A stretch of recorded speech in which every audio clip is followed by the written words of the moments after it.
Welcome to Everyday Motherhood, the podcast that inspires you to pause, connect, and play more every single day. The podcast that's focused on you, the mom, to help you fill up your cup and rediscover the joy and love in your everyday life. We can't parent alone, and parenting is too serious to be serious all the time. Thanks for being here. My name is Christy Thomas. I am the founder and developer of PlayForLifeMoms.com. Today's guest is Anna Seewald. She podcasts under the podcast Authentic Parenting. She's also a parent coach, and she wrote a great book about communication in kids, and that's what we're going to talk about today. Anna, I am so excited that you are here today. We are here to talk about your booklet about communication with our kids. Yes, thank you for having me. I'm excited too. So you and I connected over Instagram. Anna is also a podcaster, which I told you about in the intro, but I feel like it needs to be said here. If you haven't paid attention, her podcast is called Authentic Parenting. And when we're done here, you should totally go check her out. She's been podcasting for many years at this point, right? 5 years. 5 years. You're like an original. I guess you can say that. We're going to talk about 15 keys to effective communication, which is the booklet Anna wrote about building strong parent and child relationships.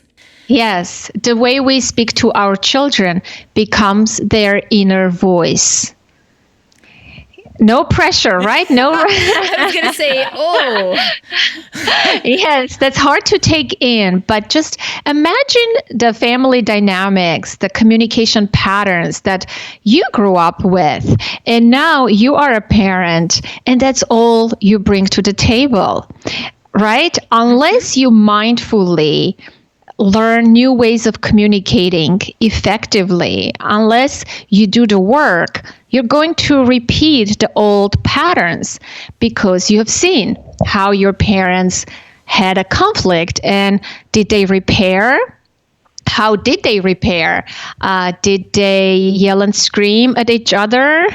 Or they were loving and kind? Or they used to give each other the cold shoulder? How were conflicts handled and resolved in your, environment? You internalize those patterns. And we bound to repeat, right, those patterns. And I know my patterns, what I bring to the table, my communication patterns.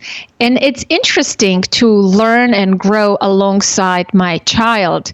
You know, as I'm changing the way I speak to her consciously, I am also teaching her communication skills so that she can have those skills when she's old enough, later in life, so that she doesn't have to do the work later in life. Yeah, that's really important. So when you say the word that you internalize how people repair a relationship, can you explain a little bit what that wording is? Because I know it's a new phrase about that I've heard a lot tossed around lately. Okay, so imagine there is a conflict between two people, and conflicts are inevitable part of communication, be that a marriage, a friendship, a parent-child relationship. When we are in relationships, and I find that the more intimate the relationship is, the more conflicts we're bound to have. Because the other person always somehow triggers our buttons. We all come into a relationship we bring stuff from our past, and nobody is immune to this kind of untriggering. And that is normal part of communication. In some cases, it could be high conflict relationships. Like I work with divorced people who are going through custody battles. They are high conflict custody battles. Some people cannot see eye to eye, right? Yep. And so when we were growing up, of course, our parents had conflicts and people around us, and how they resolved those conflicts. We learned about human interactions through watching and observing them. If a conflict happens and people repair the rupture, because ruptures are part of communication. You said something, I misunderstood. I was busy, I didn't pay attention. I assumed something instead of just being direct and asking you what is it that you need? I assumed and I made judgments in my mind. And, there's so many ways we misunderstand and we miscommunicate.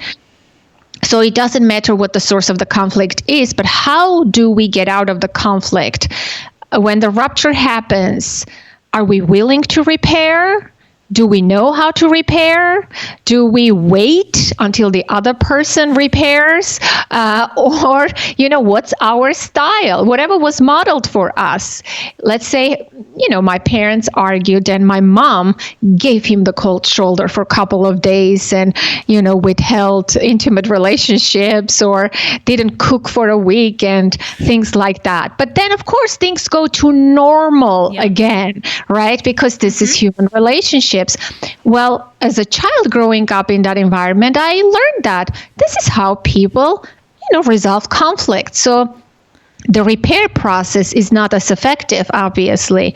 And so I may do that in my relationship. That makes sense. And so, right? Yeah. And so it's good to know that how small the ruptures can be, like you said, that it can be as small as something as dismissive or making an assumption in your thinking. So that's a good starting point, because in your introduction, you talk about thinking about, is what I'm going to say going to hurt our relationship? And do you think that we need more time to pause before we talk to our kids sometimes to think about this?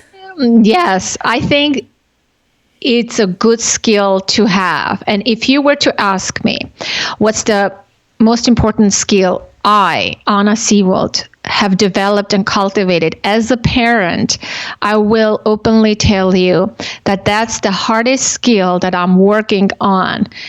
Because my initial reaction is just to jump with a judgment, jump with the criticism, jump with something that is going to hurt the person, the persona, the relationship. And so I am doing my very best to pause, to bite my tongue, to earn a little time in order for me to craft my message. It's not always possible because I'm human, but I think it's a wonderful skill to pay attention to. And when we do, believe me, there have been times that I saved a lot of argument or fight because I took the pause. That's I think one of the most important things we can learn.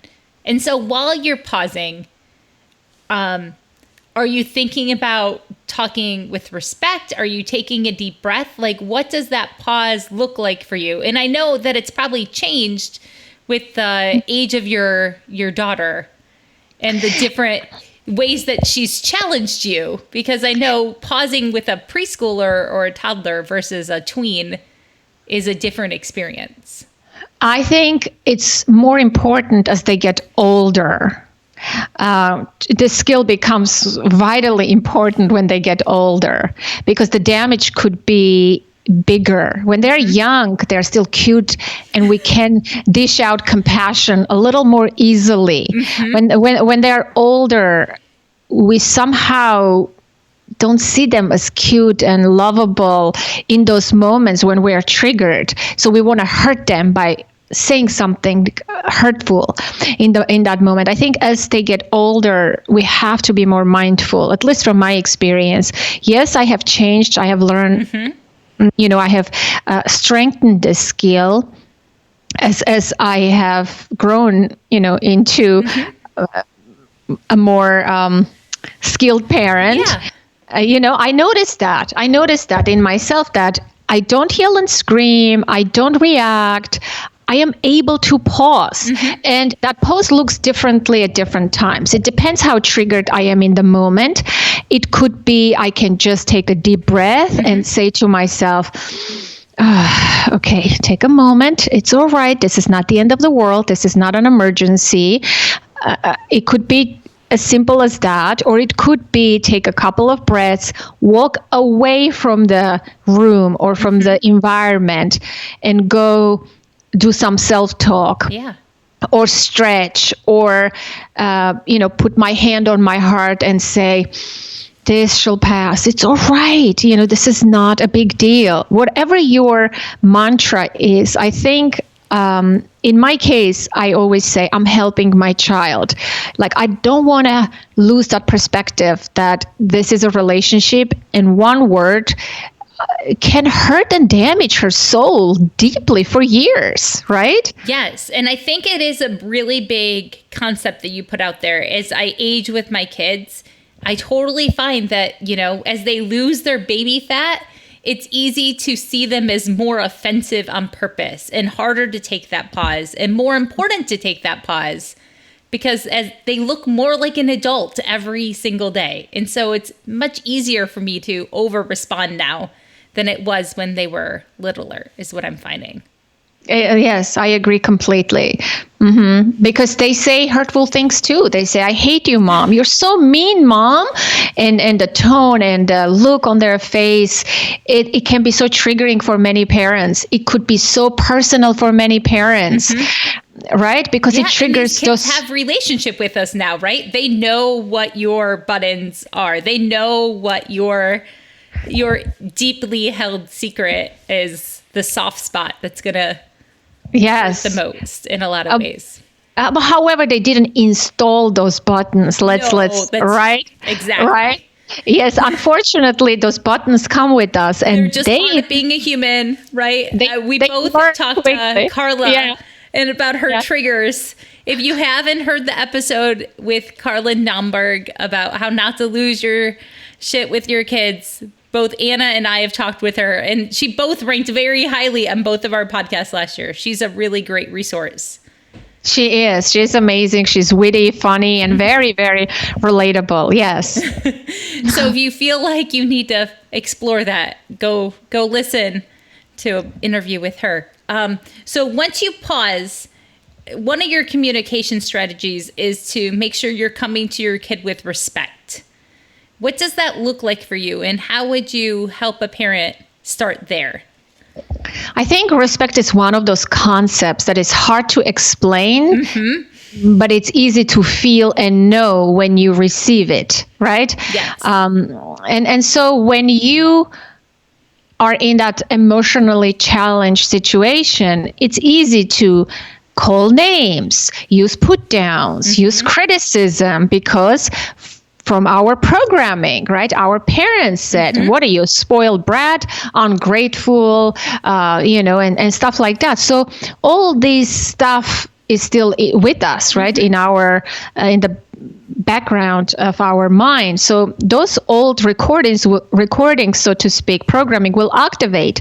And so when we are mindful, when we take the pause, then it allows us not to use the first sentence that comes to your mind.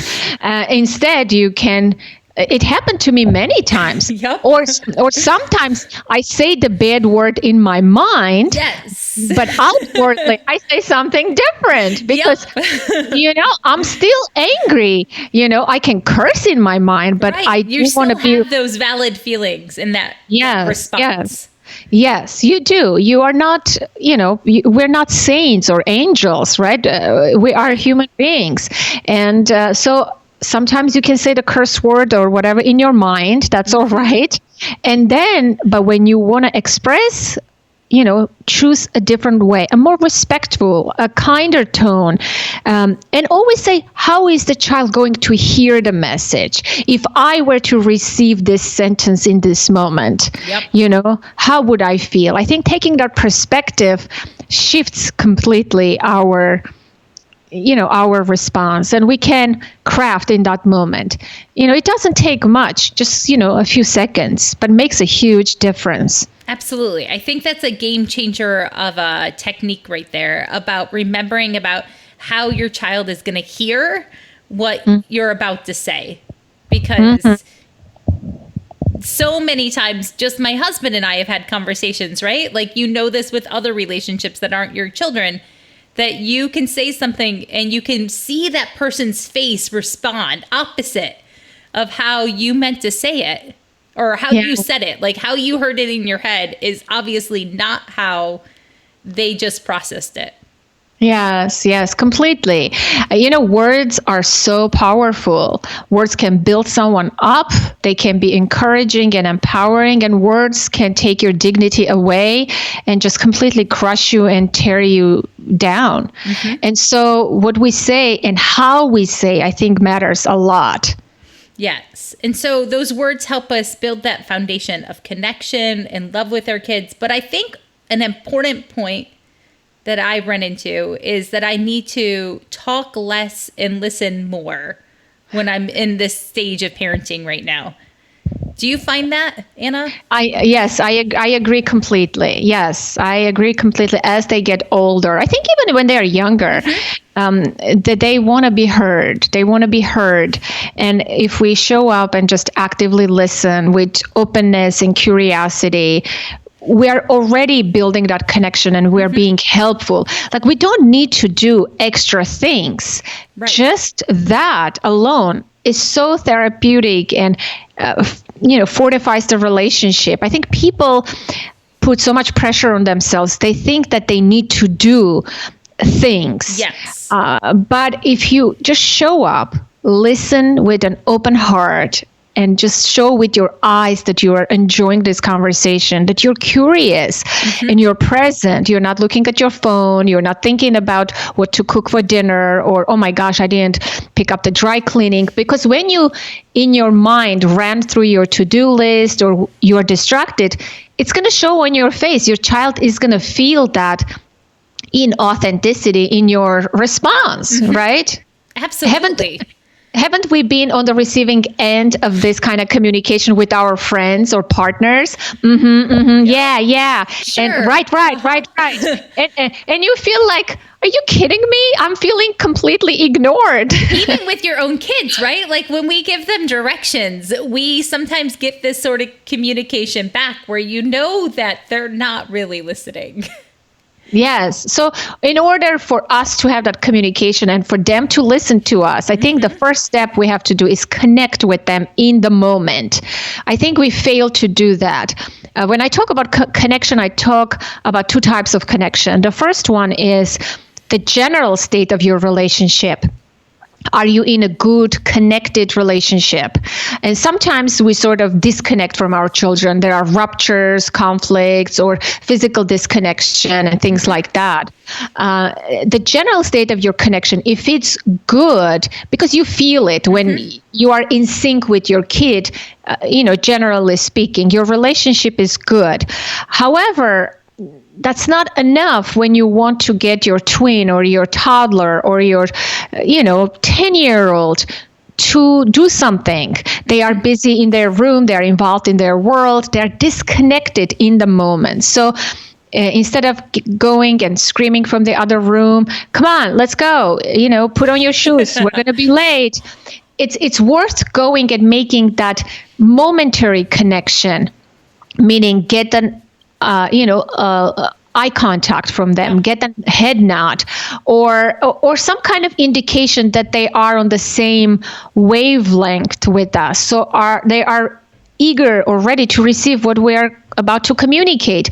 Oftentimes, conflicts in parenting rise from this kind of disconnection, from this kind of frustration, right? When you communicate, and they're not listening and responding, then you lose your cool and you scream and yell and you take it too far. But meanwhile, if you had made that momentary connection, went down to their level if they are small and say, oh, look at that nice Lego tower you built. That is so awesome. And the child then will say, yeah, I did, mommy. Look how it can turn like this. Now you're connected and you can say, you know what, sweetheart? I love your Lego tower, but guess what? We're going to go to the grocery store now. And when we come back, you get to play some more with your tower. And your child may, disagree a little bit, say, no, mommy, or give you a little bit of hard time, that's normal. Yeah. No child is going to say, okay, mommy, let's go. Sometimes they say that, but blind obedience is never the goal. But if your child in this kind of instance rejects and doesn't comply with you frequently, let's say your child is a 10-year-old or a 9-year-old child, and every time you say, we have to do this, we have to go there, can you do this, they respond with disobedience. Let's say they don't listen, they ignore you. That means your overall relationship is not in a good state. I think when you get let's say 70% of the time, I don't know, I'm just making this number up, out of 10 interactions, if 7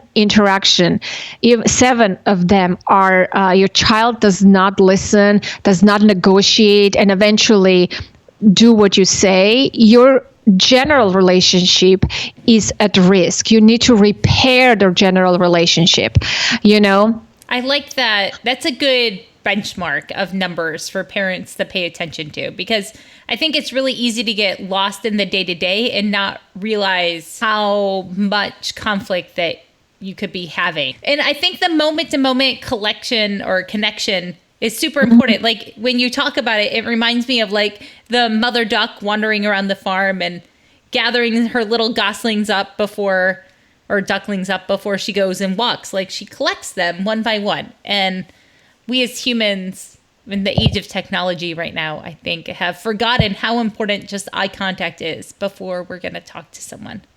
Yeah. And then it's never about them ignoring us, right? Because we can blame the other person and say, I was talking to you, you never listened to me. It's easy to blame, but you are responsible. I think that in communication, there are two parties, the communicator and the receiver.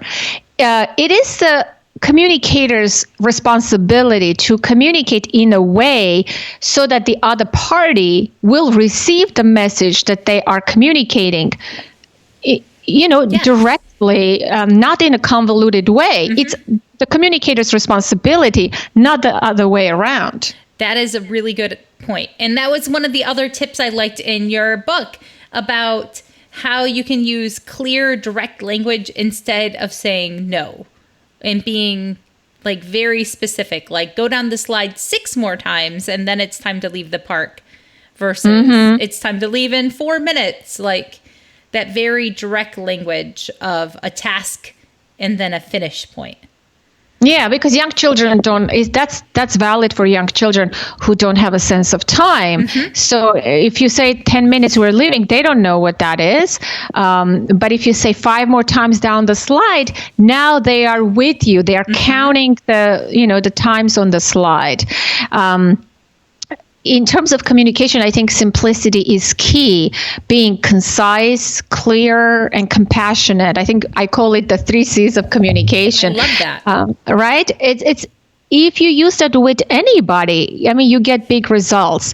We fill our children's day with stop that. You can't do that. No, don't touch that. Don't. No, negativity. And children just tune us out. They don't listen anymore.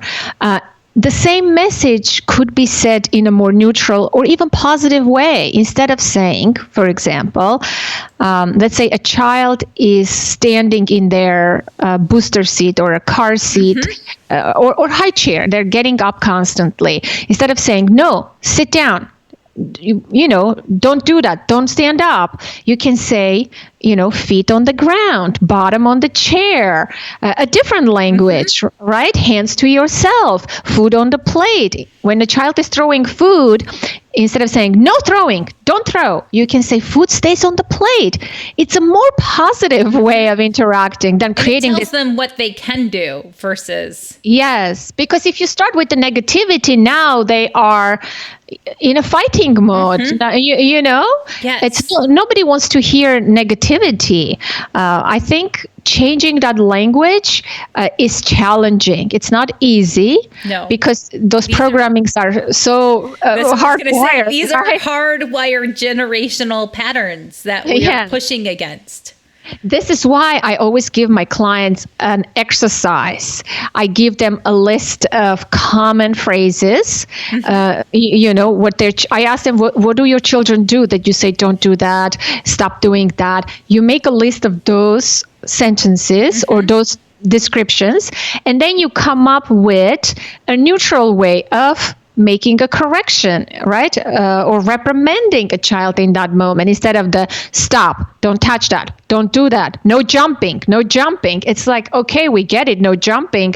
Maybe you can say it differently. And I like that. So take Anna's homework assignment here, people. This is free coaching from her. We've talked a little bit about like different ways you can say no, but are there phrases that you think parents need to say more of all the time? Like you wish that you heard more out of parents' mouths, or you think would make a big impact in like a positive boost to relationships? I don't know if I would say there are phrases that you can say, but what I would say is the opposite, things that you don't want to say to your kids. I think the opposite is a lot easier. If you criticize them constantly, if you call them names or use a put down, one of the needs that we all have is the need for acceptance, to be fully accepted by our parents or by other people. And I always say, what's the opposite of acceptance? Is rejection. So, and how do we show acceptance?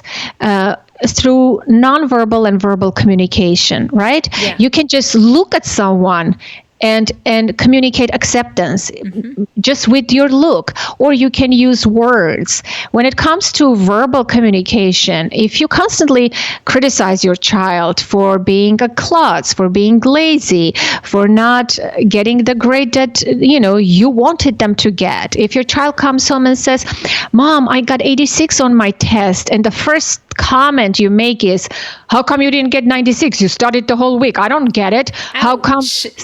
Right? and you feel like, you feel completely rejected in that moment. Right? Yep. So I have a memory that pops up, right? Oh. That script of wanting to be that high achiever too. Instead of seeing the child for who they are and saying, "Wow, 86, how do you feel about that?"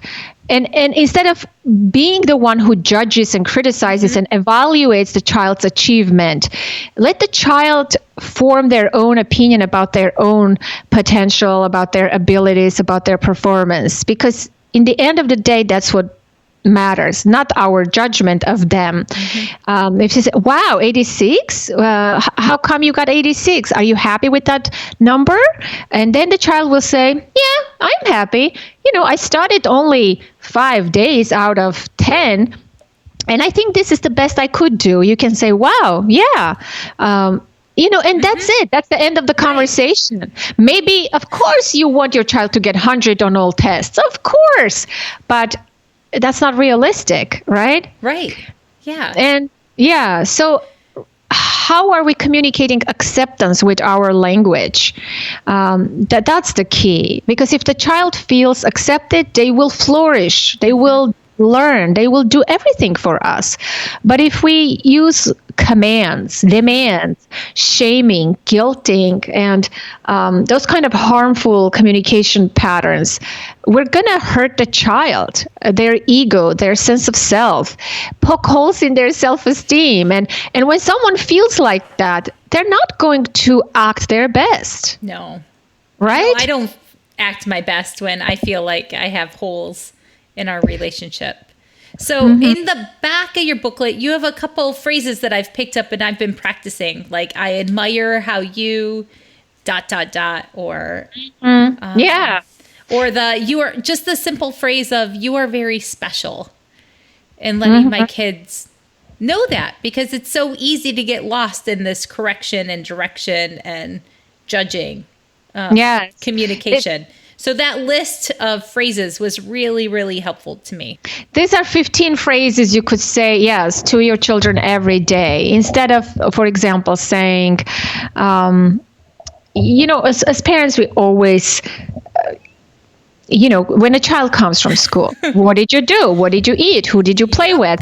All those check marks questions that lead to nowhere. I mean, they're unnecessary questioning, interrogation, as opposed to just being like a police officer when you're talking with your teenager or tween sometimes. I feel like they hop in the car and I'm like, okay, detective spotlight comes on. I try not to use those ineffective techniques. I hardly ever would ask, what did you do today? What did you get? Do you have homework? I would say, oh, I'm so happy to see you. Yeah. I made soup. Would you like to have soup, or shall I make grilled cheese sandwich for you? I'm communicating that I'm happy to see you and be with you. The rest is not important. When you connect and spend some quality time together, if the child feels there is something important, they will share. Yeah. Or if it's something they did at school, you will get a phone call, trust me.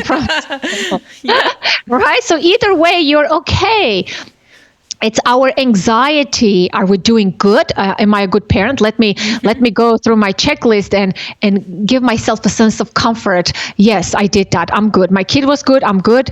No, it's fine. Leave them alone, right? Just like you said, and watch them. If your child is doing something, my daughter, for example, brought a beautiful, and I can share this on Instagram. Yeah. In art class, they made a structure from clay, and hers is so amazingly beautiful.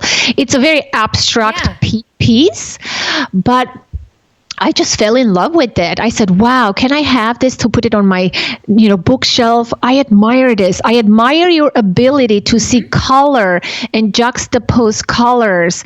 And they're so delicate. Like, I commented on a specific thing instead of saying, good job. Concrete. Yeah. Instead of saying, good job, honey, this is amazing. You're the best. You're the best. That's not important. I noticed what was special about that piece. Mm-hmm. It was the delicateness. It was the smoothness. It was the juxtaposition of the colors and the way the structure was done. It's a very abstract, rounded, I don't know. I have to post it to see it. So it's really interesting, though. But you have to stop and pause and notice. Exactly. In order to do a good job as a parent in those moments, you have to pause, be present, notice, think, and then say something. It takes time. Communication is exhausting. It is. Like, as you're going through all those things, I'm like, no wonder why sometimes when I'm just not at my best, I'm not an effective communicator. If I haven't taken the time to take care of myself well, I can't communicate well. Well, sometimes my daughter is telling me a story and I'm like, yeah. Can we talk about that later, honey? I'm in a rush right now. That happens too. That's life. However, when this type of negative communication happens all the time, when you shut down the child, when it's 70% of the time, 30% of the time, here is the thing. There is a concept in attachment theory. If you're present, attuned to your child 30% of the time, not 70, not even 50% of the time in your interactions, then you are a good enough parent. So 30% of the time, it's doable. And let's not kill ourselves for the 70%, right? When we are brushing them off, when we are not able to listen and be present. However, the 30% of the time, you better do a good job by showing up. 30% needs to be an amazing 30% with your whole heart and your whole presence. Yes. So if you can't do it, don't fake it. If you can, fully commit to it and be your authentic self and notice something. And because what does the child take away from this little interaction? What did my daughter take away from that little interaction? That I am loved, I am special, I am important, I am good at art, my mom loves me, she paid attention to me, we feel connected. It does an amazing job in fortifying and strengthening your relationship. Just that one little interaction, right? That is really, really good. So let's say it's a high stress time in your life. Every episode I have, I include a self-care activity for a parent to kind of refresh themselves. Do you have an idea of a self-care activity that you do to help you, parent yourself in a lot of ways? I do. I walk outside in nature every single day. I think that is one of the biggest things that has helped me for years. I also meditate. I don't meditate every day, but I do meditate, 10, 15 minutes maximum if I do it that particular day. I find that it's very grounding, centering. It orients me. I am at my best. I can be more responsive as opposed to reactive. I also, try to manage my schedule, my life, so that I'm not so busy, and crazy, because I am in charge of my schedule. I am in charge of my life, and whatever I can control, I can. But there are times that I can't control anything. So I want to have a little bit of open space so that I can, be stressed and not highly stressed. You know what I mean? That's absolutely fantastic. Those are great tips. Do you have any connection rituals that you use to pause, connect, and play at all with your daughter, or have an idea for parents? I don't have any specific crazy extraordinary techniques. No, that's but how I connect with my kid is I'm a very affectionate and physical, touchy-feely person. I would hug and hold her tight and kiss her and that kind of. I think that's the connection thing that I would do, and just linger there together and talk about something that it's important for her, giving her the time. I think that's the only special thing, just being physically affectionate and hugging and touching, that kind of thing. That is fantastic. I think that it's a good reminder, especially as our kids get older. I know that a wide age range of parents listen to this podcast, but to remember that our bigger kids need that physical touch too is super important to me right now. And they may reject it. They may not want it. They may say, "Stop, Mom, stop." But you be playful and run after them and give it to them anyways, or turn it into a game. And I always say to my daughter, "You forgot something this morning when you left for school." She looks at me, "What, Mom? What?" I said, and I'm like, "Come over here. I'll tell you what." She comes, she comes closer, and I jump and hug her tight. I say, "This is what you forgot." She goes, "Oh, Mom." Oh, I love that. That's a fantastic moment. It's not, you don't do this all the time, but it's a fun way of saying it. I do it with my husband sometimes too. When he's leaving for work, I would say, "Hey, you forgot something." Yep. And he comes, because he always forgets things too. So he thinks he's forgotten something important. Yeah. And it is. Yeah. It is. Yet it is important. These are the building blocks of our relationship, right? Yeah, absolutely. Well, thank you so much, Anna, for taking the time to record this podcast and to share your communication strategies for parents, that we all need more of them. So thank you for sharing your wisdom. And where can parents find you online?